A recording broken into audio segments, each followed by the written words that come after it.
204페이지죠? 204페이지. 오늘 지난번에 이제 에드가 드가가 끝났고, 그죠? 드가도 한 오래 했죠. 5, 6, 5번 했고, 그 다음에 드가에 이어서 메리 커셋. 그러니까 여기서 지금 이 번역자가 이 발음 이런 거를 잘 신경 안 쓰고 이렇게 그냥 옮겼는데, 메리 커셋. 이게 정확한 영어 발음식으로는 커셋으로 하는 게 제일 그나마 발음대로 하는 그런 기억 표기법이 된다고 볼 수 있겠습니다. 자, 어쨌든 지난번에 드가는 뭐 그런 얘기했습니다, 그죠? 드가는 어쨌든 드가가 고민한 거는 이 참 진짜 중요하다고 말씀드렸어요, 그죠? 드가의 고민은 이 미술이 이 새로운 시대, 새로운 현대, 그죠? 기술이 발전하는 이런 시대에 그 미술이 어떤 그 차별성을 가질 수 있겠느냐, 다른 그죠? 어떻게 이거를 이제 그죠? 고민해서 다양한 그 시도들을 했고. 또 어떤 그 미와 그죠? 추 자체를 그 예술의 영역으로 이제 들어오게 하는 중요한 그 기여를 한 사람이라고 볼 수 있겠습니다. 자, 그래서 이제 드가 됐고요. 그다음에 드가, 다음에 메리 커셋. 딱 봐도 아주 뭐 부유하게 생겼죠, 벌써, 그죠? 딱 봐도 이게 지금 70세니까, 야, 이거 할머니가 지금 이거 이 당시에 저 정도면은, 그죠? 이게 이 당시에 정도면 뭐 엄청. 의자가 이게 다리죠, 좀, 그죠?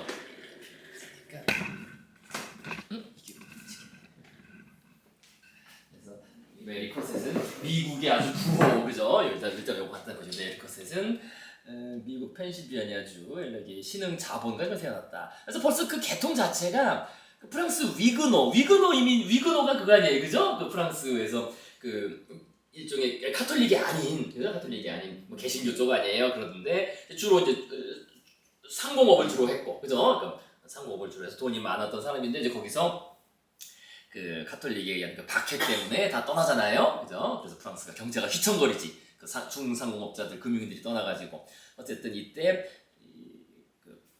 이쪽으로 이민 온 그런 집안입니다. 또 모친은 은행가 가문이고, 그래서 모친은 금융업과 토지중개업, 그렇죠. 한참 산업이 그 국가가 시작될 때는 뭐든지 뭐 이게 땅 장사, 그죠? 우리나라도 그렇죠. 땅 장사, 집 장사가 돈 버는 거죠. 그래서 땅 장사 이런 거에서 돈을 벌었고, 그다음에 그 오빠, 그죠? 자손 때 와가지고는 알렉산더 커셋은 펜실베니아 철도 회사의 최고 경영자가 되었다. 이게 이제 오늘날로 따지면은 거의 뭐라고 해야 됩니까? 미국 IT 기업의 어떤 CEO인 거예요. 그죠? 그 당시에는 철도가 최첨단 산업이었잖아요. 19세기, 그죠? 첨단. 그 전에는 어떤 운하 산업이었고, 그 다음에 철도. 그래서 철도 회사의 CEO라는 것은 말 그대로 최상류층. 그죠? 뭐 바로 뭐 위대한 개츠비 뭐 그런 거 나오는 그 최상류층의 그런 그 집안이었다는 겁니다. 그죠? 딱 봐도 벌써 뭐 다르죠? 그래서 70살 할머니인데도 자, 그래서요, 이거 간단히 어린 시절 간단히 이거까지만 보시고요.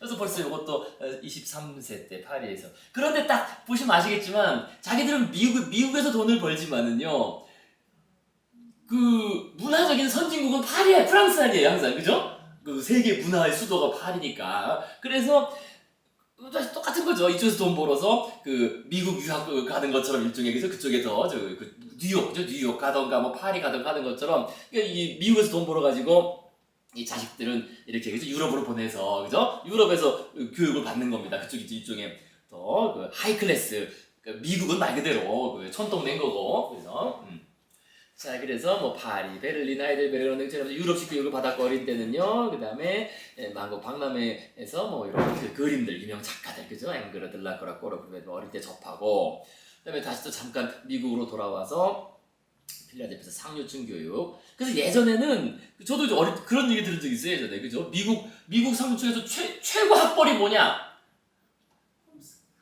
그죠? 이게 홈스쿨 아니에요, 그죠? 이 가정교사 이거, 그죠? 진짜 최상류층은 이거 학교 안 보낸다는 거죠. 그죠? 왜냐면 교사를 부르면 되는 거니까, 불러서, 그죠? 최고의 교사들을 불러서.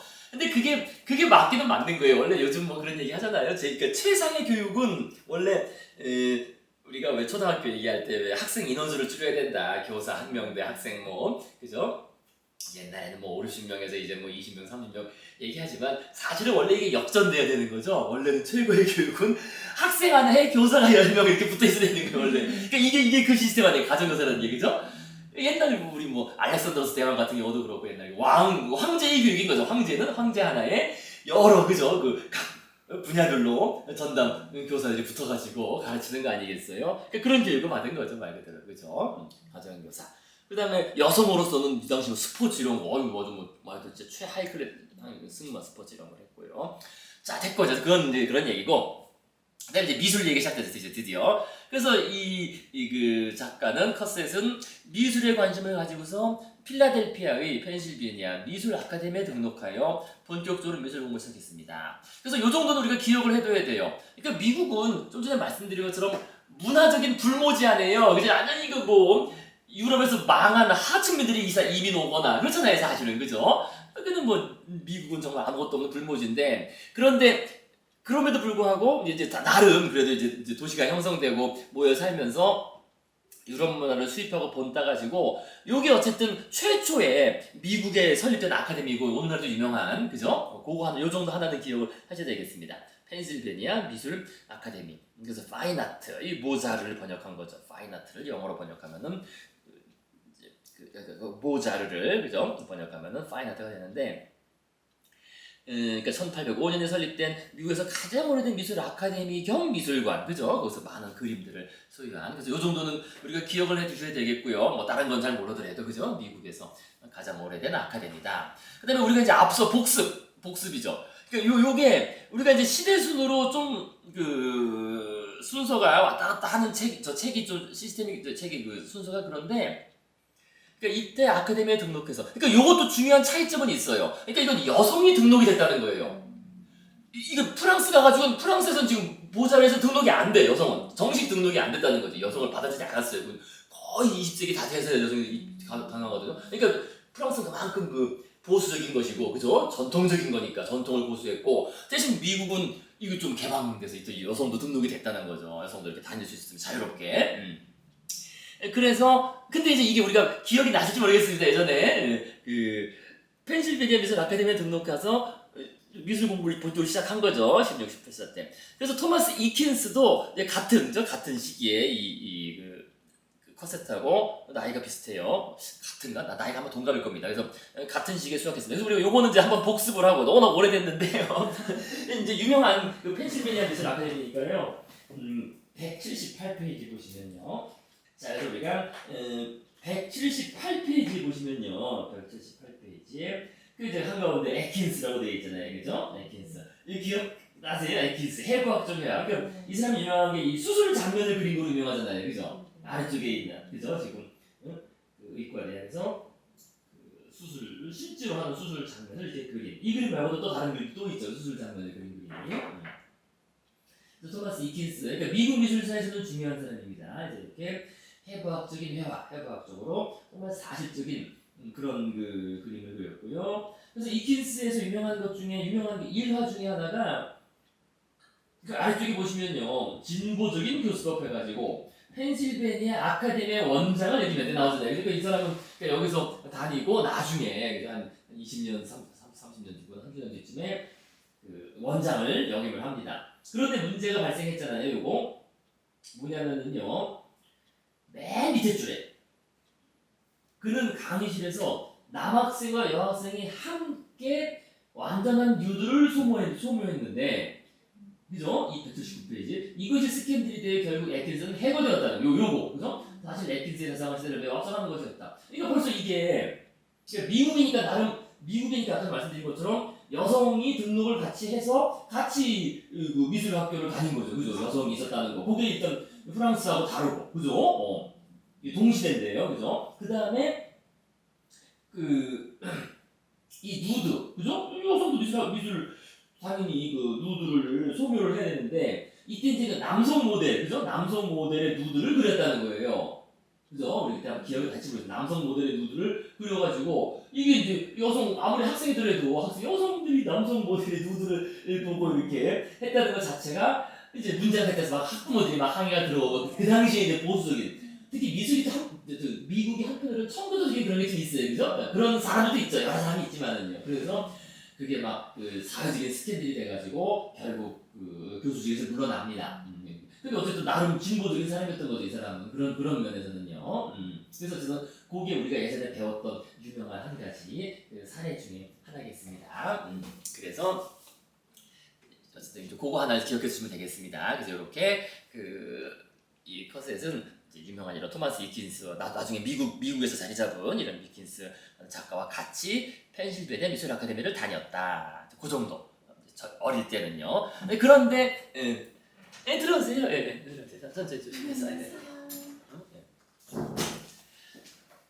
자, 그런데 이제 물론 당연히 이제 본격적으로 공부를 하려면은 유학을 가야죠, 그죠? 프랑스로, 그죠? 그래서 이 여성이 이렇게 집에 돈도 많겠다, 그죠? 그래서 이렇게 조금 어릴 때 배우다가 본격적으로 내가 미술을 하겠다라고 결심을 하고서 이렇게 이제 유럽으로 가는데요.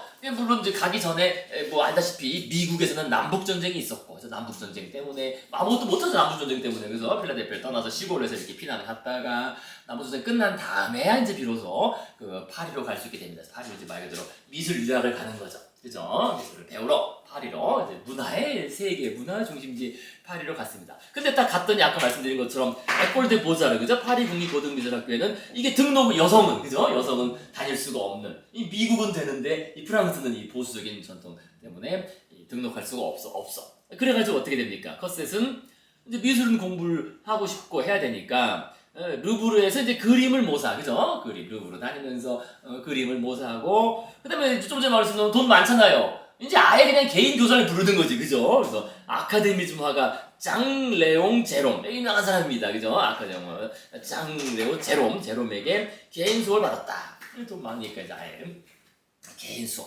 그죠? 그 다음에 또 이후 바르비종을 방문해서 장 프랑스와 밀레를 만나는 등 여러 화가들과, 그죠? 교류하면서 배웁니다. 그래서 프랑스로 가서 이렇게 배우고, 또 그 다음에 그렇게 배우다가 이제 그림을 살롱전에 이렇게 요 그림을 만돌린 연주자라는 벌써 뭐 좀 전통적인 그런 그림이죠, 그죠? 전통적인 그림을 출품해서 입선하였고, 이번에는 또 마네의 스승이었던 토마 쿠티르, 그죠? 토마 쿠티르라는 여기서 또 이제 개인 수업, 돈 많으니까 그죠? 개인 수업 받는 거예요, 개인 과외를 받습니다. 그리고 또 뭐 돈 많으니까 또 본인 돈으로 로마 여행, 그죠? 이렇게 또 로마 가봐야죠. 직접 가가지고 로마의 로마나 또 이탈리아 유명 작품들을 또 보러 갔고, 중간중간 살롱전에 입선하기도 했지만, 근데 이제 1870년에 우리가 알다시피 프랑스 프로이센 큰 전쟁이 나잖아요, 그죠? 전쟁이 나가지고 이제 일종의 이제 더 프랑스에 있지 못하고 미국으로 돌아오게 됩니다. 그래서 우리가 이제 복습 내용인데요. 이 유명 작가들입니다, 여기, 그죠? 장 레옹 제롬, 그 다음에 토마 쿠티르, 그죠? 그래서 우리가 복습 내용이죠, 요거, 그죠? 요거 기억나실지 모르겠습니다. 우리가 아카데미즘 할 때, 그죠? 아카데미, 전통적인 작가들 얘기할 때 제가 언급을 드렸습니다. 그죠? 레옹 제롬. 그래서 아카데미즘 화가로 과장된 낡은 기법의 대가다. 그래서 에콜 데 보자르의 교수. 그래서 이런 그림 등이 유명합니다. 그래서 그 당시에 기억나시죠, 그죠? 그죠? 이 닥사모라는, 그러니까 그 당시에 살롱전에서의 평가 기준 중에서 가장 중요한 게 뭐라 그랬어요? 살롱전에서 그림을 뽑을 때 어떤 그림을 높이 평가한다 그랬어요? 테크닉 중에서 종교와 뭐 역사와 그런 게 말고, 주제 말고 테크닉적으로 기억 안 나세요? 우리 예? 그게 이 피부톤의 표현이죠. 피부톤의 표현. 그죠? 피부. 이거 사실 결국 그거예요. 피부톤의 표현이 이게 핵심은 뭐 다른 주제 같은 거 없고, 그죠? 피부톤의 표현. 앵글의 정말 정말 뽀얗면서도 엄청 매끄러운 그런 표현. 그게 한편으로는 우리의 미적인 가치, 뭐라 그러나, 평가 기준을 반영하는 거예요. 우리가 왜 사람 얼굴 예쁘다, 딱 눈이 간다라고 할 때 평가 비중의, 왜 그런 말 있잖아요. 진짜 미는 피부 미인이라고, 그죠? 사실 피부가 중요해요. 피부의 이 매끄러움. 그러니까 우리가 청순하다는 것도 퓨어 앤 클린 아니에요. 퓨어 앤 클린. 이 깨끗하고 청순한. 그래서 이 피부톤이 실제로 우리가 이 어떤, 그죠? 사람이 예쁘다, 눈이 간다라고 할 때 거의 가중치를 부여하는 50% 정도 이상을 부여하는 거라고 그렇게 얘기하는 경우 요즘 과학적으로 얘기 많이 해요. 그래서 여러분들 왜 그 AI가 그린 그림이 AI가 막 미인 만들잖아요. 그 왜 다 아름답게 여겨지는 겁니까? 그 대표적인 게 피부 때문에 그래요. AI는 잡티가 있을 수가 없잖아요. 이게 단순히 이 어떤 선이나 형 모양보다는 피부에 잡티가 없고, 그 다음에 컬러 사진보다는 흑백 사진이 훨씬 더 우아하고 예쁘게 보이는 게, 흑백은 이게 안 들어가서 잡티가 없이 그냥 매끄럽게 생각되니까요. 그죠? 그 다음에 또 우리가 이 레깅스 이런 거 입는 이유가 뭐겠습니까?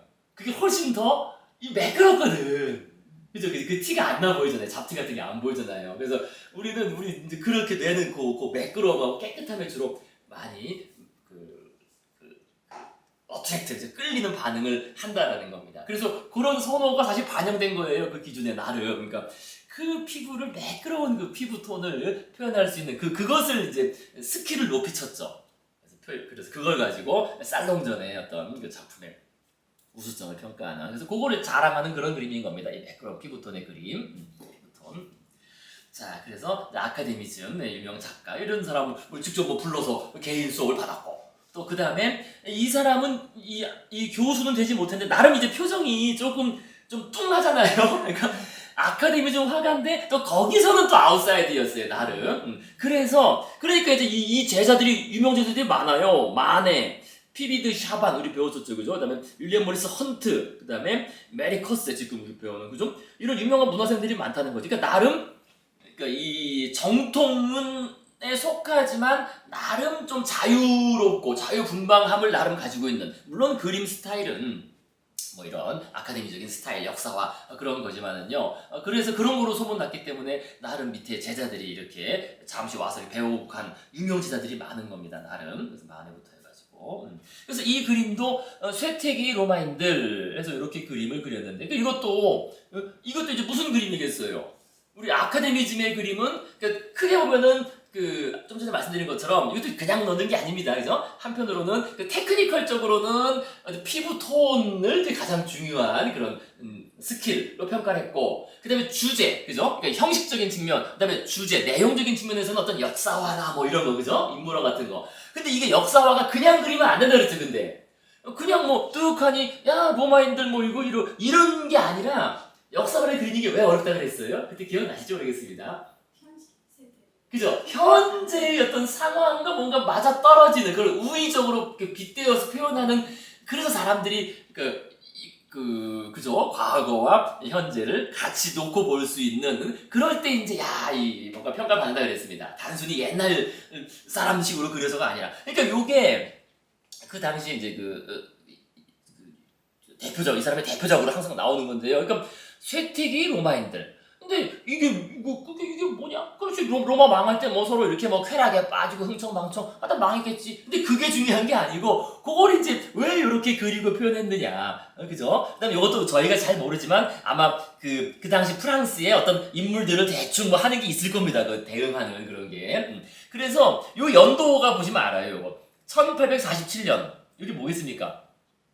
1848년에 완전 엄청 큰 혁명이 있었잖아요. 그죠? 왕정을 뒤엎는 혁명이 있었어요. 그죠? 그러니까 이 프랑스가 왕정이었거든. 1848년 직전에. 그러니까 이제 결국 그건 거죠. 그 혁명이 왜 났겠습니까? 이렇게 왕정이 지금 썩어가지고, 그죠?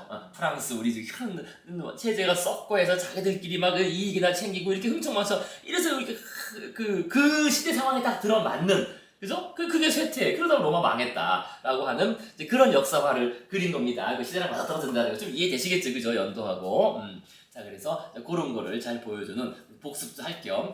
근데 예전에 봤었는데 기억 안 나시죠? 이런 그림도 다 봤었는데. 자, 그래서 어쨌든 이런 유명한 사람들한테 이 메리 커셋은 뭐 돈 많으니까 그렇게 불러서 배우고, 그러다가 어쨌든 프랑스 프로이센 전쟁이 나가지고, 전쟁이 나서 잠시 다시 미국으로 돌아갔다가 전쟁이 끝난 다음에 다시 이제 프랑스로 다시 이제 그림 공부를 계속하고 하러 옵니다. 근데 벌써 나이가 이제 뭐 30살 됐네요. 그죠? 그렇게 배우고 그림 그리고 살롱전 출품하고 하다가 그래서 메리 커셋은 다시 유럽으로 가서 런던, 파리, 뭐 파르마, 그죠? 마드리드, 그 세비야, 네덜란드, 벨기에 정말 많은 데를 다녀요. 돈이 많으니까 그죠? 그래서 여러 화가들한테 배우고 그 각지에 있는 그림도 보고 그러다가 다시 이제 파리로 돌아오는데 그죠? 이제 30살쯤 돼서 파리로 돌아와서 이제 작품 활동을 하려고 돌아오는데 근데 그 사이에 이제 이런 일이 있었던 거예요. 그 시기에 바로 인상주의 운동이 실증이죠. 인상주의라는 새로운 그죠 아카데미즘에 그 대항하는 새로운 막 이런 그죠 그래서 74년에 1회 인상주의 전시회가 열리고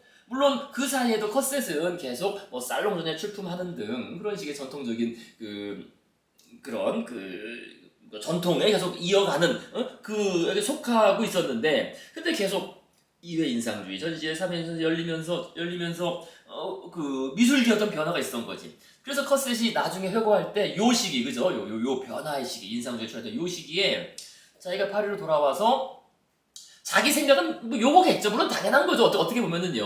나는 분명 내가 틀리고 대중이 좋아하는 화가들이 옳을 것이라고 생각했다. 그러니까 대중들이 좋아하는 그림을 그리는 게 화가 아니겠느냐라는 이제 뭐 일반적인 생각이죠. 그죠? 그래서 자기는 그런 생각을 하고 있었는데 근데 이제 이 인상주의 운동이 일어나면서 그죠? 이 영향을 이제 직접적으로 받게 되는 겁니다. 파리에 있으면서요.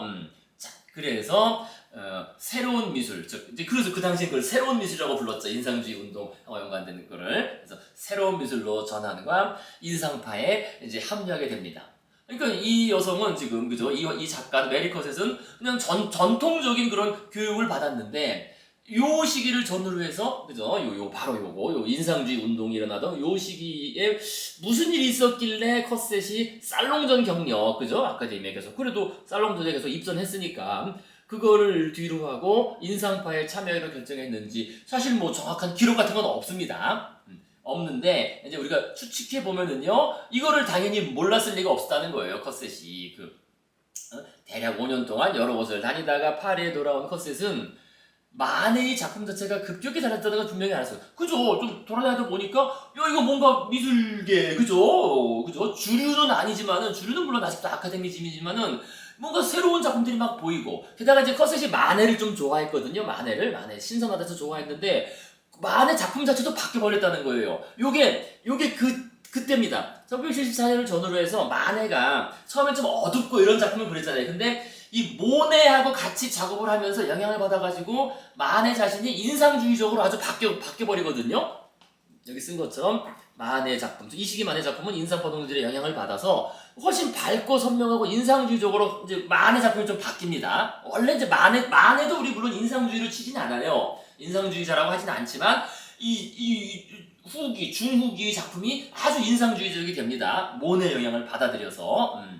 그 다음에 지금도 말씀드린 것처럼 또한 컷셋은 물감상과 작은 미술상들을 먼저 그 화구들을 구입하러 돌아다니잖아요. 돌아다니다 보면은 걸려있는 미술들을 보니까 야 이게 미술계 그림들이 바뀌었다는 거야. 그죠? 변화를 당연히 알았을 겁니다. 그래서 모네의 그림도 봤을 것이고 드가의 그림도 봤을 것이고 어떤 그죠? 전통적인 역사화가 아니라 현대사회를 그린 그런 그림 봤을 것이고 그래서 분명히 이거를 몰랐을 리가 없겠죠. 그죠? 파리에 살면서 미술계에 있는 사람은 뭔가 큰 변화가 있다는 것을. 그래서 뭐 정확히 남은 기록이나 이런 건 없지만은요 이렇게 해서 이 메리 커셋이 인상파에 결국 합류를 하게 되고 드가를 만나게 됩니다. 드가의 작품을 이제 처음 만나게 돼요. 드가 작품을 어떤 미술상에서 화방이 아직 이제 드가 이런 사람들은 주류는 아니니까요, 그죠? 하지만 이런 미술상들이 그림을 사들여가지고 한 200~300프랑에 사들여가지고 한 400~500프랑 이렇게 한 2배 받고 팔았는데 보통 이런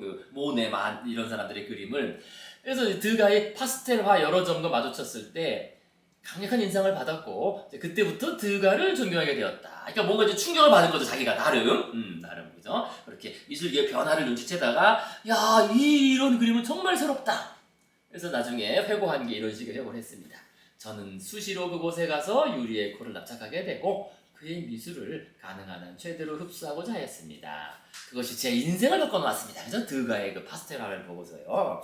그래서 그때부터 저는 미술을 제가 보고 싶은 방식으로 보게 되었습니다. 그러니까 요게 이제 아까 그 얘기랑 다른 거죠. 그죠? 아까 그 전에는 미술을 다른 사람들이 대중들이 좋아하는 거, 그죠? 그런 식으로 미술을 바라보고 그런 식으로 그래야 되는 거 아니냐라고 이제 그 자신의 생각을 자신의 어떤 그 스타일이 될 것을 대중들의 요구에 맞추려고 그렇게 생각을 했었는데 이제 그 드가를 보고 또 이런 새로운 운동을 보다 보니까 그게 아니구나. 내가 하고 싶은 대로 뭔가 그죠? 하면 되는 거겠구나 라는 그런 식 그죠? 내가 보고 싶은 방식으로 미술을 보고 그려나가면 되겠다라는 이제 그런 결심을 하게 된 겁니다. 드가를 보고서요, 그죠? 특히 어떤 면에서는 드가가 상당히 혁명적이기도 해요, 한편으로는요.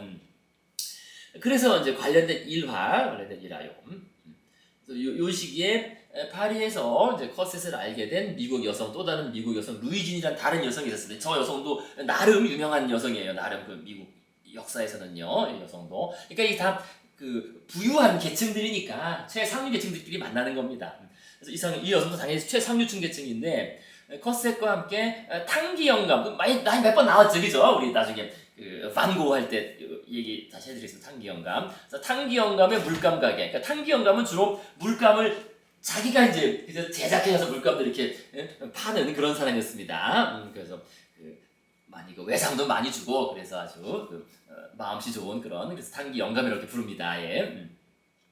그래서 탕기 영감의 물감 가게를 방문하였는데 거기에도 이제 몇 그 그림들이 걸려 있고 살 사람 사라라고 돼 있었겠죠. 그래서 물감 가게에 걸려 있는 그 드가의 그림, 그죠? 그래서 컷셋이 설득하면서 자신의 돈을 보태주기까지 하여 돈 좀 모자란데 내 돈 보태주게 사 해가지고 드가의 그림을 500프랑에 구입했다는 겁니다. 근데 이거 생각해보시면요, 야 진짜 돈들 많은 사람들 이 사람들 진짜 500프랑이면은 그냥 단순하게 생각해서 500만 원 이상이 될 거라는 겁니다. 그 당시에는 카드도 없고 들고 다니는 그러니까 자기가 돈이 없는 거겠지. 이 여성도 돈이 많았지만 그러니까 최소한 200~300만 원은 들고 다닌 거지. 생각해보면은 이게 진짜 최상류층인 거예요, 나름. 그러니까 한 100만 원짜리 수표 한 2~3개 들고 다닌 거죠, 쉽게 말해서. 그러니까 최상류층인 거지. 그러니까 좀 모자른데 그러니까 내가 보태줄게 해가지고 밀규프랑 보태줘가지고 사라 해가지고 500프랑이면 한 500만 원은 넘을 겁니다. 지금 대충은 따질 수 없지만은요. 그래서 진짜 돈도 많은 사람들이에요. 그래서 500프랑이 구입을 해서 그래서 했는데 어쨌든 근데 이 여성이 그래서 이 루이지라는 여성은 나중에 드가와 만의 인상파 작품들을 많이 수집해서 나름 유명한 수집가가 되고, 그죠? 프랑스에서 그림을 사고, 그 다음에 이제 이 루이즈는 그 유명한 록펠러나 이런 사람도 다 연결돼요. 록펠러한테 그림 같은 것도 소개해주고 이렇게 다 그 나름 유명한 사람이 됩니다. 이 여성 루이즈라는 여성도 나름 찾아보니까 그렇더라고요. 저도 뭐 이거 찾아보기 전에 몰랐는데 이렇게 쫙 나오더라고요. 아주 유명한 여성이더라고요, 나름. 근데 어쨌든 커셋하고 이렇게 연결된 여성입니다. 그래서 이때 이 500프랑에 산 그림이 이거예요. 우리가 이 드가 할 때 나온 것 같기도 한데, 그죠? 워낙 많은 그림을 해가지고 드가 요때 루이진이라는 여성이 구입한 그림, 요게 드가가 그린 그림이 딱 드가의 그 풍에, 그죠? 발레를 하면서 파스텔 모노그래프의 파스텔로 그림, 그죠? 여기 얘는 지금 고개 숙이고 있는 거예요, 그죠? 다리 만지고 이제 힘들어가지고, 그죠? 리허설 하다가 힘들어서 이렇게 다리 이렇게 만지면서 숙이고 있고, 저기 교사는 지팡이로 그죠? 땅땅 박자 맞추면서 그죠? 발레 춤을 추는. 근데 이 그림, 그러니까 이게 당연 딱 우리가 봤을 때도 기존의 아카데미 그림하고 완전 다른 거예요, 정말, 그죠? 그래서 컷셋은 이 그림에 대해서. 이 그림의 드로잉은 옛 화가들 만큼 확실하고 평면과 시점의 어려운 문제들을 거정처럼 다루는데 명암 효과가 채색이 아름다우면 말 그대로 매혹적이다. 정말 그 기존의 그것과는 다르다는 거예요. 명암 효과와 색채가. 그죠? 아카데미즘의 그 전형적인 것하고는 전혀 다르잖아요. 그죠? 어두움과 이런 표현들이. 그래서 이 그림을 설득해서 자기 돈까지 보태줘가지고, 그죠? 이 그림을 사도록 했다. 그래서 이 여성 루이진이 회고, 그 그림은 내게 너무도 새롭고 이상했다. 그렇겠죠. 이 여성도 그냥 전형적인 아카데미 그림을 항상 많이 봐왔을 테니까요. 예쁘고 아름답고 깔끔한 그림들을. 근데 이거 정말 이상한데 나는 그것을 어떻게 감상해야 할지, 내가 그것을 좋아하는지 아닌지 알지 못했다. 드가를 이해하려면 특별한 연습표가 필요할 것 같았다. 컷셋 양에 대해서 보는 문제될 것이 없었고, 그는 내가 그 작품을 구입하지 좋겠다고 확신문대에 만들었다. 그래서 나는 그의 청을 공부했다. 그래서 결국 구매해가지고 이 여성은 구매해서 한 2, 30년 만에 막그 작품 가격이 뭐 10배가 뭡니까? 거의 막 2, 30배씩 다 뛴 거겠죠. 자, 그래서 이제 그런 여성과 일합니다. 그래서 이제 드가를 그렇게 물감상에 이런 데서 보면서 존경을 하다가 이제 연결이 된 거죠. 다른 화가를 통해서 드가를 직접 만나게 된 거예요. 1877년에 커셋은 에드가 드가를 처음 만나게 된다. 그리고 커셋은 바로 그 1877년 살롱도에 낙선을 하는데요. 자, 그래서 우리 이제 책을 보시겠습니다. 우리 책을 안 읽었거든요. 그래서 이제 연결이 되겠습니다. 이렇게 해서요. 그래서 메리 커셋 204페이지.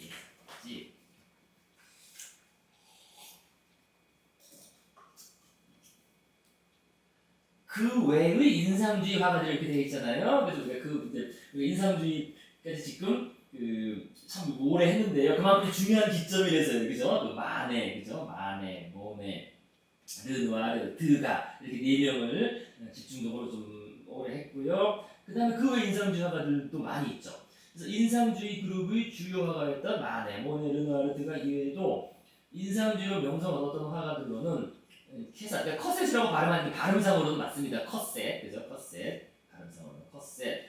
그다음에 모리조, 피사로, 그다음에 우리가 이제 바지유, 그죠? 뭐 이런 사람들 할 겁니다. 자, 그래서 커셋, 드가가 메리 커셋의 그림을 처음 봤을 때 여자가 그처럼 사생을 잘한다는 사실에 반신반의하면서도 나와 같은 감각을 가진 인물이 또 있는 모양이야 하고 중앙을 갖다 한다. 그래서 이게 지금 사실 참 어려운 부분인데 이 사생이라는 말이 나왔는데 사생이 뭐예요? 사생?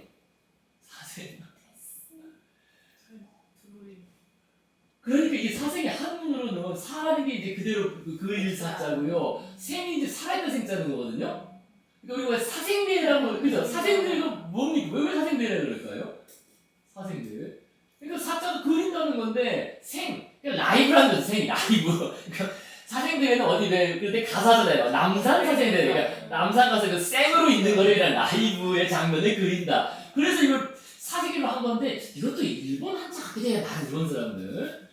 그런데 이게 사생이라는 단어를 이거를 이 뜻이 좀 너무나 모호해요. 그래서 여기서 사실 사용되는 말은 그러니까 이게 우리가 왜 불어로 그죠? 이게 뭡니까? 이게 데생 그죠? 데생 그죠? 이거랑 같은 말 그죠? 같은 말이 뭡니까? 그죠? 같은 말이 그죠? 소묘 그러니까 이 같은 말인데 이게 지금 어떤 말 소묘 또는 드로잉 그죠? 또 뭘 들 수 있을까? 데생, 소묘, 드로잉. 그러니까 이제 사생도 이게 같은 말로 써요. 사생도죠, 그죠? 사생 이것도 거의 같은 말로 이렇게 보시면 되겠습니다, 그죠? 데생, 소묘, 드로잉. 그죠? 이거 말 그대로 데생인 거예요, 데생이라고 했어요, 데생이라 이렇게. 그죠? 채색이 빠지는 게. 그죠? 채색이 빠지고 선으로만 이렇게 그린 거잖아요. 선으로 원래 그죠? 그러니까 우리는 보통 어릴 때는 스케치라고도 많이 스케치라고 많이 했는데 스케치라기보다는 그죠? 우리 그죠? 사비 연필로 이렇게 그리는 그걸 이제 보통 대생이라고 그러죠. 윤곽선을 가지고 사물을 표현하는 거. 그래서 이거를 소묘라고도 하고, 드로잉이라고도 하고. 또 사생이라고 한다. 이게 다 같은 말인데 지금 멋대로 막 써요. 사실 이게 좀 헷갈려요, 그죠? 모르는 사람 입장에서는 그죠? 모르는 사람 입장에서 이게 뭐냐, 그죠? 결국 선생님 저희 배고픈. 들을까요 이제? 그죠? 아까 자, 그래서 왜 드가가 그 앵글을 찾아갔을 때 그런 말 하잖아요, 그죠? 되도록 많은 선을 그려보게, 그죠? 선을 많이 그려서 이 드로잉을 데생 연습을 많이 해라. 그러면 훌륭한 화가 된다라고 말한 거 아니겠습니까? 이것도 그렇게 보신다. 야, 여자가 이렇게 사생, 데생, 일본 대통령이 말해서 온 것 같은데요. 어쨌든 곧 그들은 평생의 친구가 되었어. 물론 나중에는 이제 결별합니다. 나중에 그때 말씀드렸죠. 이 드가가 성격이 들어와가지고 그죠? 이게 맨 나중에 이제 결별하는데 그 커셋은 인상주의 전시에 자신을 정말 출품했다. 나는 내 스승이 누구인지 벌써부터 알고 있었다. 만에 꼬르베 드가만이 나의 스승이며 나는 그러니까 관습적인 미술을 싫어한다. 다 이게 만에 그룹에 드가가 기존의 예술과는 다른 예술을 추구한 거예요. 그러니까 이 컷셋이 보다 보니까 기존의 예술은 너무 고리타분하고 뭔가 새로운 예술을 하는 게 맞다라고 해서 결국 이 컷셋이 이쪽 인상주의, 인상파의 쪽에 동참하게 되는 겁니다. 그래서 그 아래에 있는 그림, 우리 뭐 나중에도 나오겠지만은요, 이것도 딱 보시면은 여기죠. 뭐가 중요합니까? 뭐가 딱 눈에 띄어요? 먼저 그림에서 아까 아래에 있는 그림 모자상에서 눈에 띄는 게 스타일상으로 윤곽선이죠. 윤곽선 그죠? 그죠? 윤곽선 그죠? 이 선 그죠? 윤곽선이 다 그대로 남아 있고 그 다음에 윤곽선 위에다가 이거 파스텔을 칠한 겁니다. 파스텔 여기 안 나와요. 파스텔이에요. 파스텔이에요. 그죠? 이게 유화가 딱 봐도 유화가 아니잖아요. 그죠? 두꺼운 유화가 아니라 파스텔입니다. 그래서 그 드가가 그렇게 했잖아요. 드가가 모노타입으로 이렇게 선을 만들어 놓고 그죠? 색깔을 파스텔로 칠하는 그런 거를 이제 영향을 받아서 이런 식의 작품을 만들었다는 겁니다. 자, 그러면 이제 또 우리 돈 걱정 없는 컷셋을 보시겠습니다. 이 컷셋이 돈 걱정 없이 미국을 개인 교사들 아카데미 화가들은 막 그죠? 개인 교사로 부를 정도로. 자, 그러니까 한번 좀 특이하긴 또 특이한 거예요, 그죠? 그렇게 안전한 미술을 한 게 아니라 그렇게 최상류층인데 전혀 새로운 혁신적인 그런 미술을 했다는 것 자체가 한편으로 특이하긴 특이한 거죠, 그죠? 그래서 지금 말한 것처럼 어떤 관습적인 그런 거에 뭔가 저항하고자 하는. 그래서 지금 우리가 읽었던 그 대목을 보다 정확히 이제 다 여기에 쓴 겁니다. 그래서 자기가 1877년에 살롱전의 작품을 제출했는데 물론 그 전에 이제 드가를 한번 만났고 해오던 대로 살롱전의 작품을 제출했는데 이제 낙선을 했겠죠. 낙선을 하고 나니까 그때 드가가 다시는 살롱전에 작품하지 말고 자신이 속한 내 인상파 그룹이 있으니까 이쪽하고 같이 우리 친구들과 전시회 열자고 했어요. 저는 기쁘게 동의했어요. 드디어 심사위원들이 뭐라고 할지 걱정하지 않고 완전히 독립적으로 작업할 수 있게 됐으니까요. 참 요것도 참 중요한 거긴 해요. 우리가 어떤 걸 의식하고 말이죠. 입시미술이라는 게 힘들잖아요. 그죠? 그러니까 이거 아무리 자유롭게 그린다 그래도 살롱전에 제려면은 그 의식하는 것 자체가 한편으로 사람이 견딜 수 없게 하는 거죠, 사실은. 그죠? 그 생각. 그래서 드디어 그런 걸 걱정할 필요 없이 내가 그리고 싶은 대로 그릴 수가 있겠구나. 그래서 나는 내 진정한 스승들이 누군지 이미 알고 있었습니다. 그러니까 마네, 꾸르베 그 리얼리스트 완전 다른 거 아니야. 아카데미즘하고 다르게 따로 나와서 지가 전시회 따로 하겠고 물론 그게 성공 못했지만 어쨌든 그래서 꾸르베 리얼리스트 마네 전혀 다른 스캔들 일으킨 또 드가의 전혀 새로운 그런 그 다양한 실험들 그런 걸 이제 좋아했다는 거예요. 뭔가 그죠? 새롭고 이런 기존 아카데미즘과 다른. 그래서 나는 인습적인 미술이 싫었고 그래서 결국 이쪽으로 그죠? 인상파에 동참하게 됐다라는 겁니다. 그래서 이때부터 이제 컷셋은 그렇게 미국 최상류층의 그죠? 그런 상류층 출신의 화가였지만 이제 이쪽 그죠? 새로운 말 그대로 어떻게 보면 참 극과 극이에요. 이쪽에 속한 사람이 그 모네나 르누아르는 먹을 것도 없어가지고 며칠 굶고 그런 사람들하고 이게 이제 이 말 그대로 미국 최상류층의 여성이 같은 그룹에 속했다는 것 자체가 그죠? 그래서 드가와 수시로 협업하면서 인상주의 전시회에 참여했고 이제 뭔가 저 여성은 새로운 미술을 하는 그런 작가다라고 이제 알려지게 됩니다. 이제 결국 이쪽으로 알려지게 되는 거죠. 이 메리 컷셋은.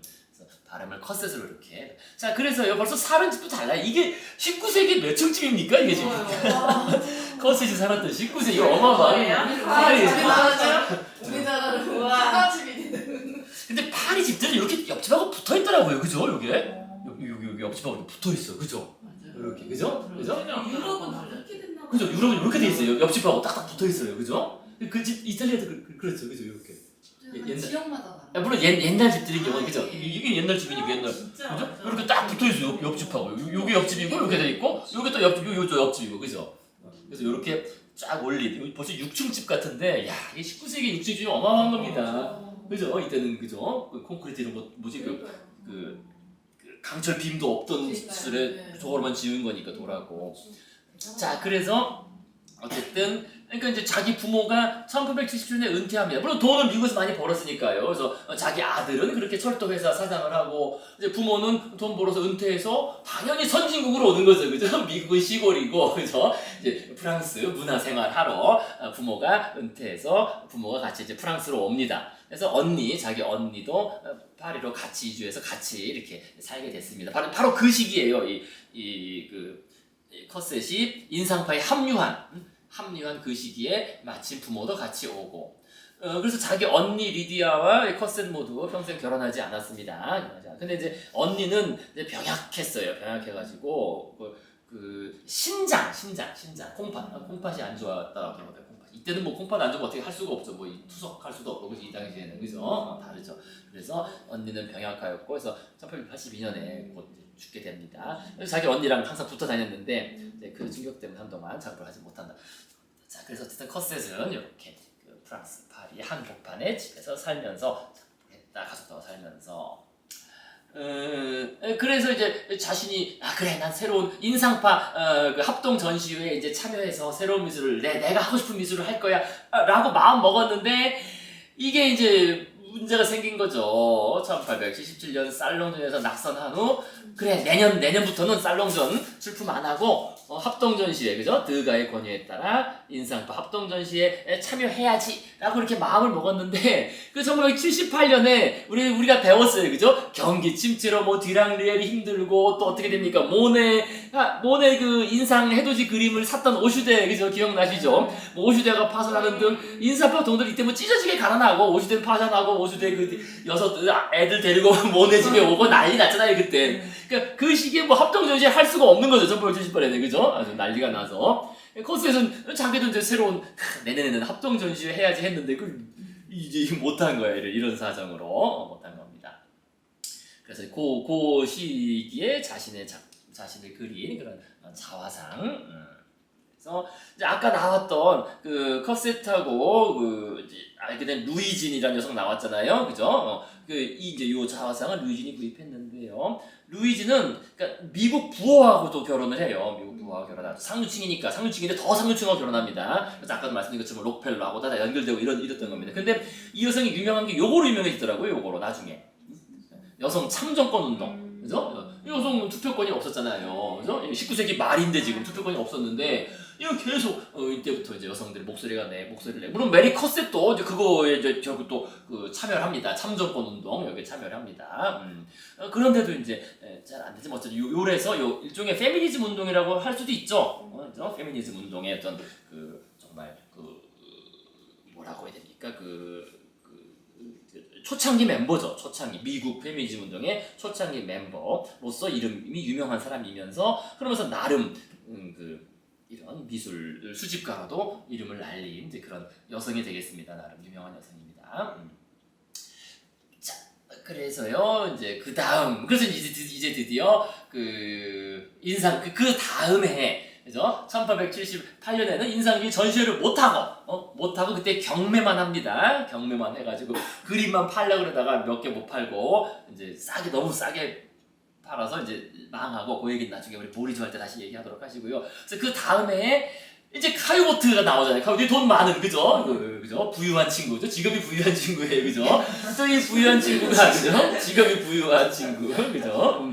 이 부유한 친구가 내가 돈 될 테니까 우리도 해야지 해가지고 자기가 돈을 그죠? 엄청 이때 돈을 대가지고 제 4회 인상주의 전시회를 이제 개최를 하는데 그런데 여전히 이때 이미 르누아르는 이탈해서 살롱전으로 가버리고 그죠? 모네는 정신 없어가지고 애들 딱 들여닥쳐서 자기 와이프 아프고 난리가 났고 그래서 제대로 안 돼요. 사실 이것도 제대로 된 인상주의 전시회가 되지 않습니다. 4회 인상주의 전시회 어쨌든 열리긴 열리는데 그래서 컷셋은 이제 드디어 이때부터 그죠? 이제 4회 인상주의 전시회 때부터 11점을 출품하면서 인상주의 합동 전시회에 처음으로 이제 참여를 하게 됩니다.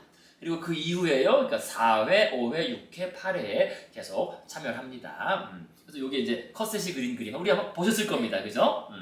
진주 목걸이를 한 리디아, 자기 언니죠. 자기 언니가 말 그대로 최상류층, 그죠? 파리에 와서 그 최상류층이었던 이런 특별 관람석이 뭔지 아시죠? 이 극장에 그죠? 이렇게 이런 데 있는 거기에 이렇게 앉아 있는 진주 목걸이를 하고 화려하게 차려입고 앉아 있는 언니를 이렇게 그린 그림이겠습니다. 근데 요게 여기서 이제 그죠? 눈여겨 보셔야 될 게 두 가지가 있습니다. 그죠? 요 거울, 요 뒤에 거울이죠, 그죠?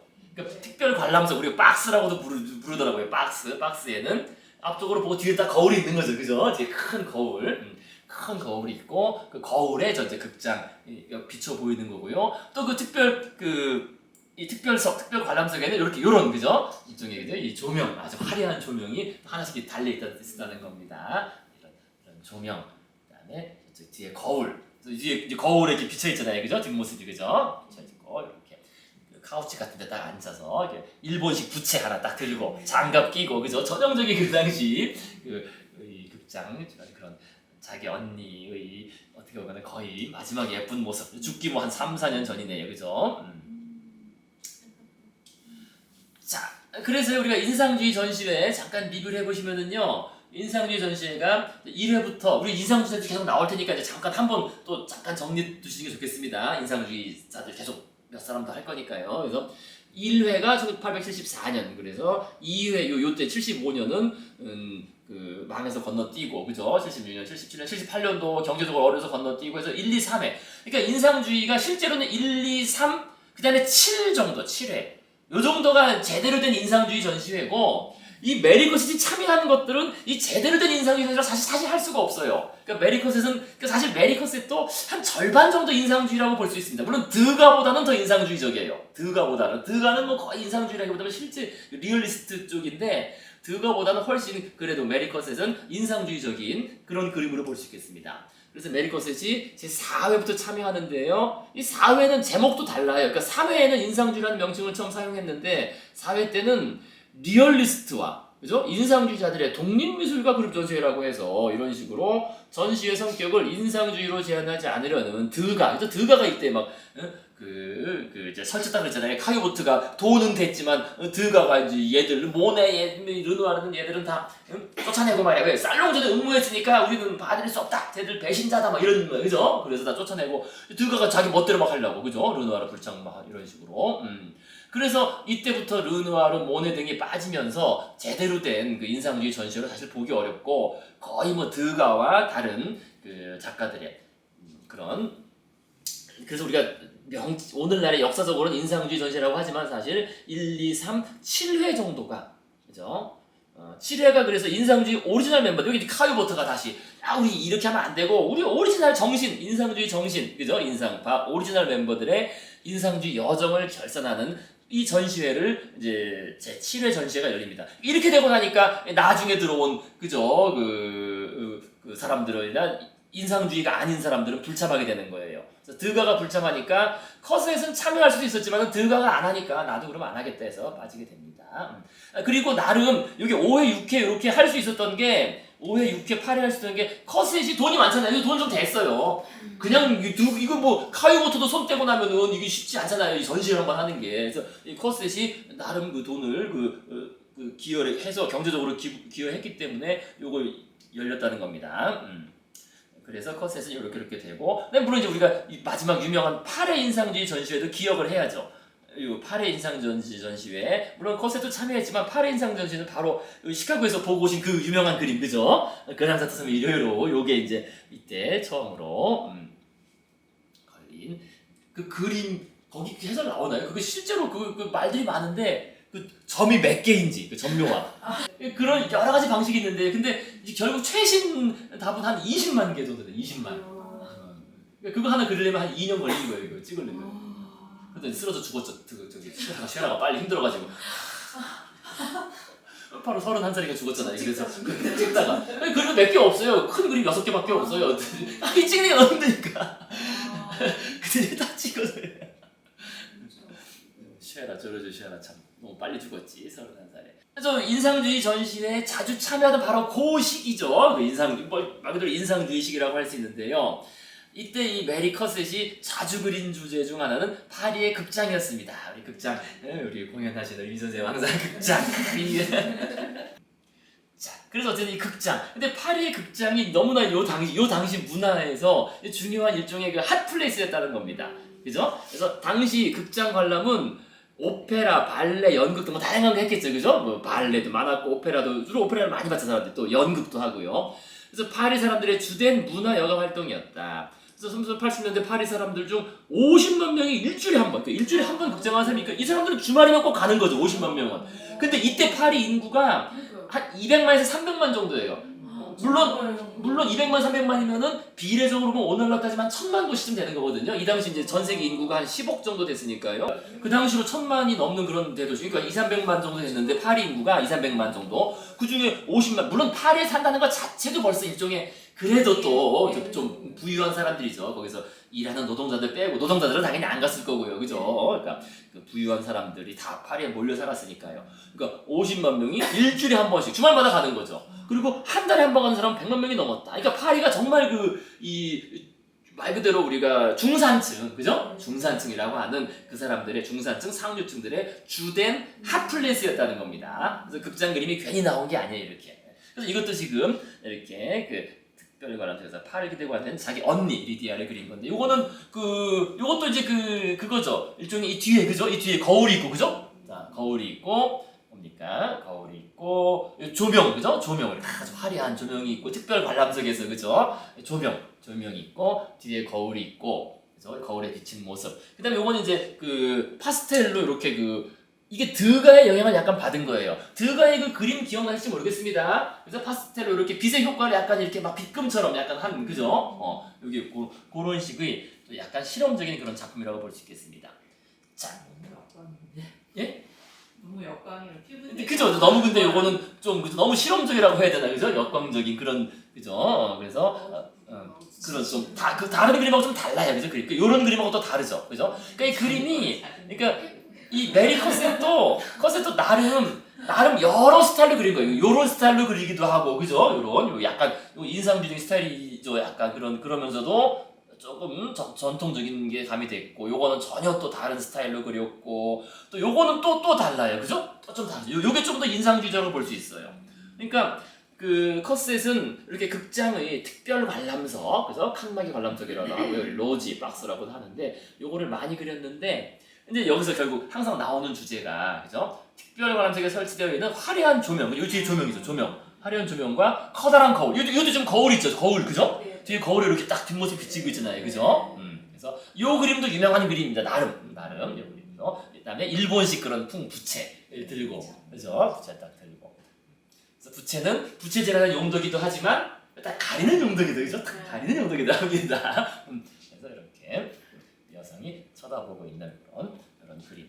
그래서 요게 인상주의적이라는 거예요. 나름 화려한 조명 및 커다란 거울에 나타나는 그 효과. 그 효과를 다양하게 어쨌든 이렇게 실험도 해보고 표현했다는 겁니다. 여러 가지 방식으로. 그래서 요런 그림이 특히 드가의 영향이 드러나죠. 이게 지금 특별 관람석에서, 요건 지금 거울은 안 나오는데 이 뒤에서 이렇게 그린 거잖아요. 옆에서 그린 거잖아요. 그러니까 이쪽에 인공 조명이 있을 거고, 저 조명이 이렇게 비춰가지고 이렇게, 그죠? 요런 장갑이 비친 요런 스크래치처럼 나타난 그런 효과. 좀 보이시죠, 그죠? 우리 드가 그림에 그런 게 있었어요. 스크래치식으로 이렇게 표현한 인공 조명의 효과를. 그래서 이게 약간 스크래치처럼 그런 식으로 요런 거 보시면 특히 잘 드러납니다. 그 조명의 효과를 그렇게 표현하려고 이렇게 많이 시도를 했다는 것. 이렇게 특별 관람석 그림들, 극장 그림을 많이 그렸다. 자, 그래서 이제 극장이라는 거는 근데 좀 전에 말씀드린 것처럼요, 단지 사람들이 극장 그저 공연을 보고 즐기고 시간을 보내기 위해서 가는 곳이 아니었겠죠. 극장은, 그러니까 이게 극장 가는 게 교회 가는 것보다 더 중요해지게 된 거 이때부터 사실은, 그죠? 교회는 그냥 아침에 찍고 오고 저녁 때 극장 가는 게 훨씬 중요하지. 왜?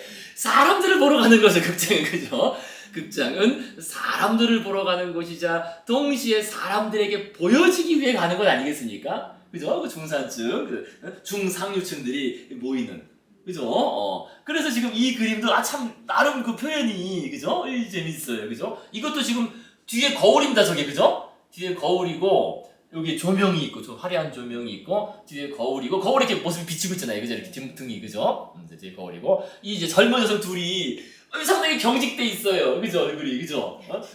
약간 겁에 질린 듯 약간 경직되고 부채로 살짝 가리기도 하고 이렇게. 그러니까 이게 뭔가 여기 쓴 것처럼 아직 극장 분위기에 익숙하지 않은 젊은 여성들이 아주 예쁘게 딱 차려입고 딱 왔는데, 이게 딱 이 자기가 딱 특별적으로 들어오고 사람들이 딱 쳐다보는 거죠. 자신을 딱 막 이게 쌍안경 들고 쳐다보는 뭔가 자신을 관찰하고 있는 사람들의 시선을 의식한 듯 상당히 경직된 모습이죠. 그죠? 둘이 그걸 딱 캐치해서 나름 그린 겁니다. 그래서 결국 극장이 사실 사람들 보러 가는 거죠. 우리가 그죠? 어디 우리 성수동 간다. 그 사람 보러 가는 거죠, 사실은. 그죠? 여기 사람들이 없으면 가겠어요.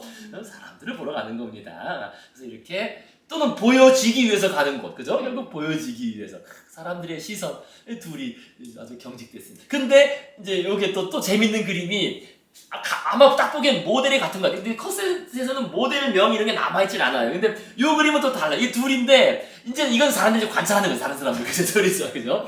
이제는 둘이 딱 저쪽 보면서 막 얘기 뭔가 쟤 어때? 막 이런 식으로. 그죠? 둘이 그죠? 이렇게 이제는 사람들을 관찰하고 있는 그런 극장에서의 그런 또 다른 그림이겠습니다. 특별 관람석에서. 그죠? 그래서 이 그림하고 어쨌든 이 그림이 참 대조적으로 재밌어요. 나름. 이렇게 포착해서 그린 그림입니다. 자, 그 다음에 극장 그림 중에서 그 미술사적으로 유명한 그림은 이 그림이에요. 지금 앞에 그림들이 예쁘고 다양한 시로도 있는데 유명한 앞에 그림도 많이 보이지만 이 그림이 제일 유명한 그림입니다. 왜냐면 이게 딱 사회학적으로 딱 그죠? 바로 보이잖아요. 그죠? 그죠? 이것도 유명해요. 이것 때문에. 자, 그래서 이제 핫플레이스로서 사람들이 모이는 핫플레이스로서의 극장은 사실 그 극장에서는 다 사회적인 과시, 그죠?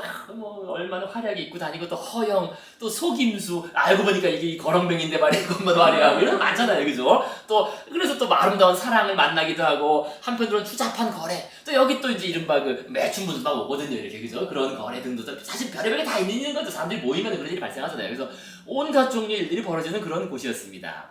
결국 사람들을 보고 관찰하고 어떤 일이 벌어지는 건데 바로 지금 이게 그거예요. 그죠? 지금 이 젊은 여성은 나름 여기 딱 해서 다른 사람들을 관찰하고 있는데 또 여기 남성은 그죠? 이 남성은 다른 사람을 관찰하고 있는 이 여성을 또 관찰하고 있는 겁니다. 이렇게 해서 극장은 정말 사회적 시선의 격전장이죠. 그죠? 보여지고 보고 또 내가 누굴 보고 또 그 시선을 주고 받고 넘나들고 왔다 갔다 교차하는 그런 격전장으로서 나름 딱 아까도 보실 것처럼 이것도 나름 그 사회학적인 의미가 있잖아요. 그러니까 이런 그림을 놓치지 않을 사람이 있겠죠. 이런 딱 이거를 보고서 컷셋이 이렇게 딱 이런 그림 오페라 파리 오페라에서 이런 그림을 딱 그리고 나니까 이 그림을 보고서 딱 이걸 놓치지 않은 사람이 있겠어요. 그게 누구겠습니까? 그게 마네예요. 마네.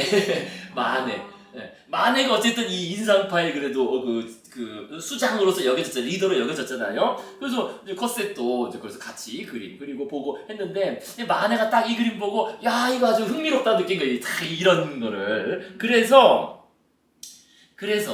바로 이 유명한 그림 폴리 베르제르의 바. 이 너무나 유명한 그림 아니에요, 그죠? 폴리 베르제르의 바에 그러니까 마네는 지금 그 앞에 그림에 흥미를 느끼고서 그죠? 자신의 작품에 이를 원용한다는 겁니다. 바로 이 그림, 그죠? 이 그림을 이거를 자신의 작품 속에 갖다 집어넣는데 그래서 이 커다란 바에 근데 이 여성이 바에 물론 이거는 거울입니다, 그죠? 사실 그것도 똑같아요. 구도도 왜 보시면 아시겠지만 그래서 좀 미리 말씀드리면 왜 그게 있잖아요. 우리가 마네를 우리 배울 때 그거 배우셨어요. 마네는 구도에 약한 마네다, 그죠? 이 마네는 뭔가 남의 작품을 뭔가 이렇게 좀 비싸게 갖다 써야만 뭐가 되지 자기 스스로가 만들어내는 게 없다. 그러니까 이거 보면 좀 그런 느낌이 들어요. 야 이거 메리 컷스의 걸 다 갖다 쓴 거네. 이 그림, 이 유명한 그림 자체가 딱 보세요. 이게 조명, 그죠? 그다음에 뒤에 큰 거울. 좀 똑같은 그거랑 구도 자체가, 그죠? 메리 컷셋이 그렇게 수십 개의 그림을 그렸는데 특별 관람석 해가지고 항상 똑같은 식으로 앞에 여성이 있고 그 뒷면에 커다란 그림이 있고 그림의 이쪽 그죠? 이쪽이 실제 세계가 비치고 있고 또 거기에 이런 조명이 있잖아요. 그러니까 여기 쓴 것처럼 이 폴리 베르제르의 바, 이 그림에 등장하는 화려한 조명과 뒤에는 커다란 거울도 이거 결국 메리 컷셋의 영향 아니냐? 이 마네가 이거 보고 베낀 것 같은데 라고 우리가 이게 의심을 하지 않을 수 없는 거예요. 마네의 그 실력을 고려했을 때. 그죠?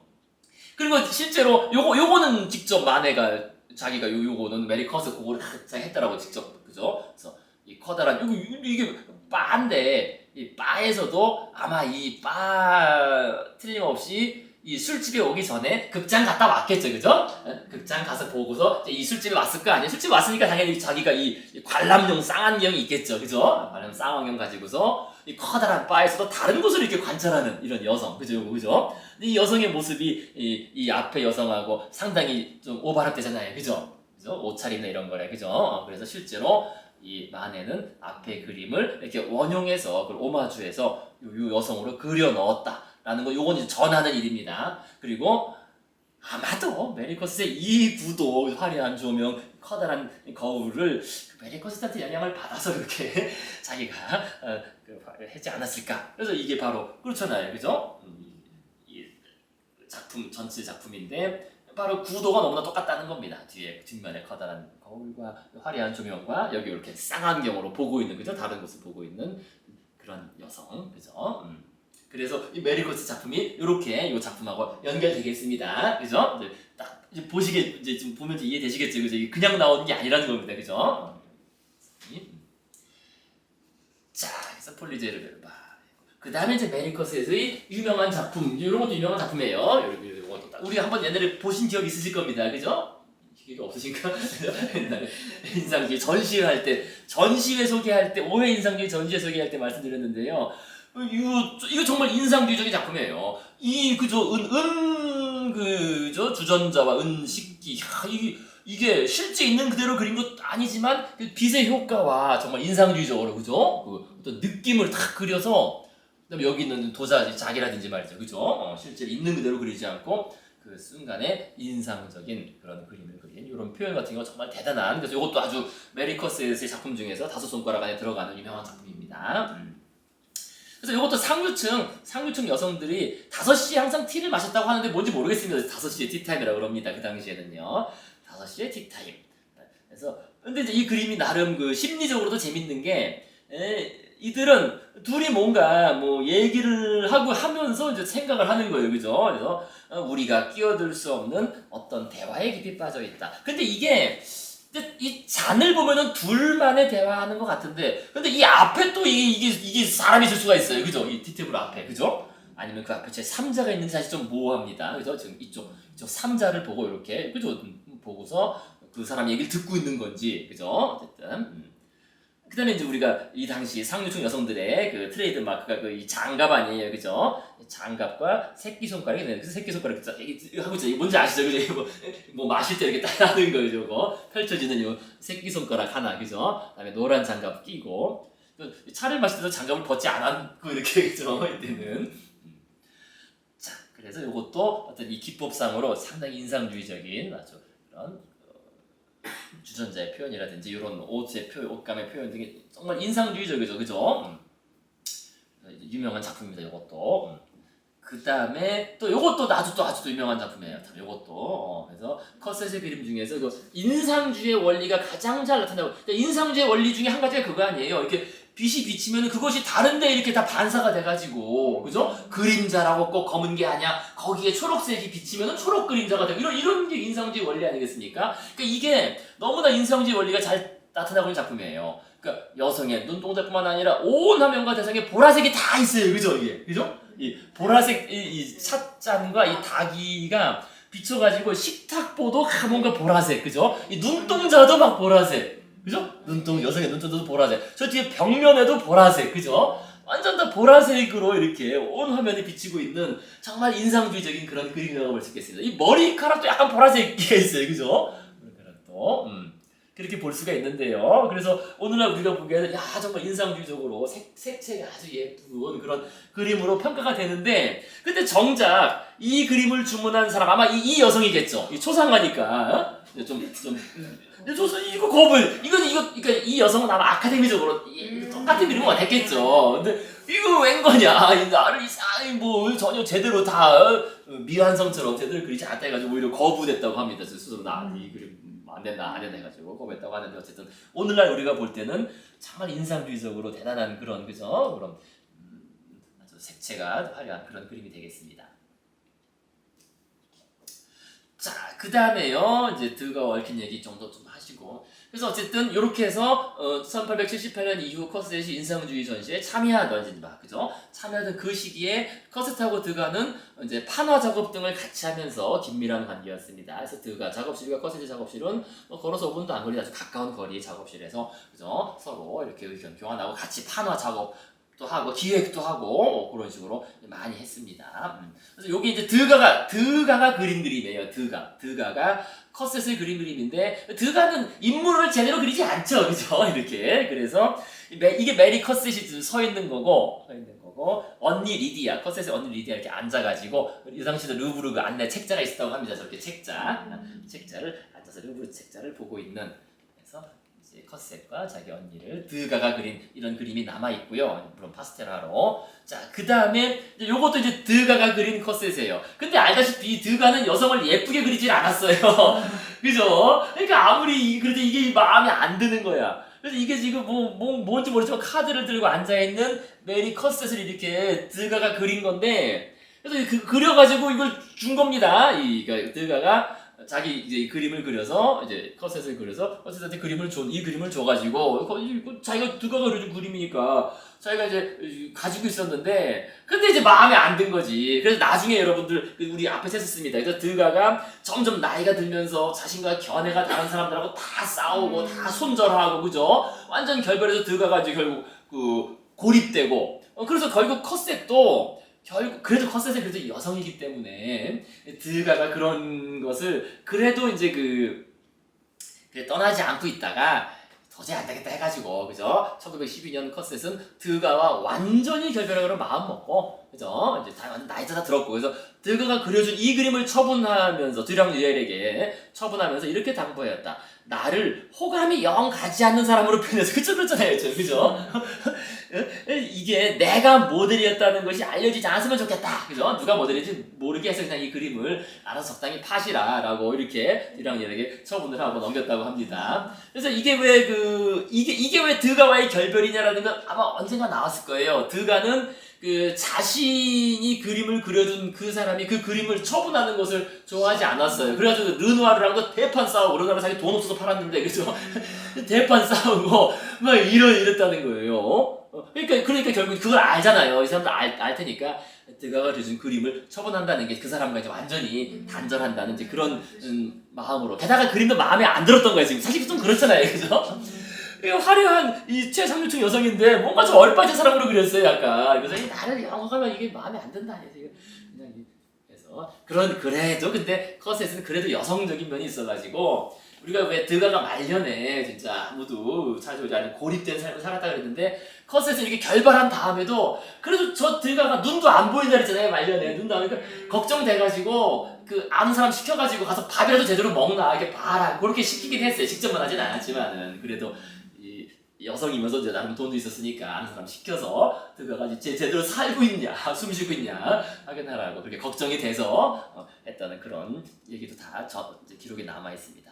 자, 그래서 어쨌든 드가의 그림에 큰 인상을 받고 그죠? 강력한 인상을 받아서 인상주의에 합류를 해서 이러한 그림들을 쭉 그려 나갔던 그런 메리 커셋 작가가 되겠더라고. 어쨌든 이런 그림들 봐도 그러니까 르누아르처럼 예쁘게 그리진 않았는데 그 어떤 아이들의 심리 뭔가 그죠? 풍만 심리를 잘 표현했고 또 이런 것도 애들 이렇잖아요, 애들. 이런 것도 잘 표현했어요, 나는. 그죠? 애들 이게 지금 모델 하라 그러면 나보다서 내 모델이고 이게 어쨌든 참 나름 이런 걸 잘 그려낸 그죠? 이런 그 다음에 또 이런 그림도 뭔가 소녀 아직 여물지 않은 소녀의 어떤 그런 것도 잘 나름 캐치한 거예요. 그런 면에서 이런저런 그림도 참 나름 이것도 좀 그러고 이게 같은 여성이죠, 그죠?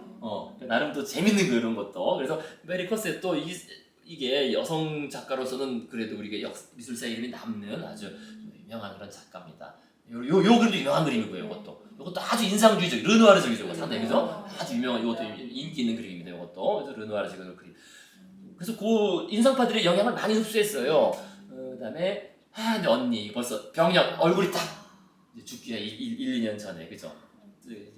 이제 신장이 안 좋으니까 이제 죽기 전에 언니. 그래서 이 그림 다음번에 다시 한번 보시면서 그 다음에 메리커셋이 이제 또 근데 중대한 또 이게 있어요. 이게 메리커셋을 재평가해야 된다. 재평가가 시급하다는 얘기가 있습니다. 그 얘기는 우리 다음 시간에 이어서 하시면서 메리커셋, 모리조 또 다른 여성 작가 이렇게 연결하시겠습니다. 자 오늘 여기까지 하시고 다음 주에 뵙겠습니다. 수고 많으셨습니다. 감사합니다.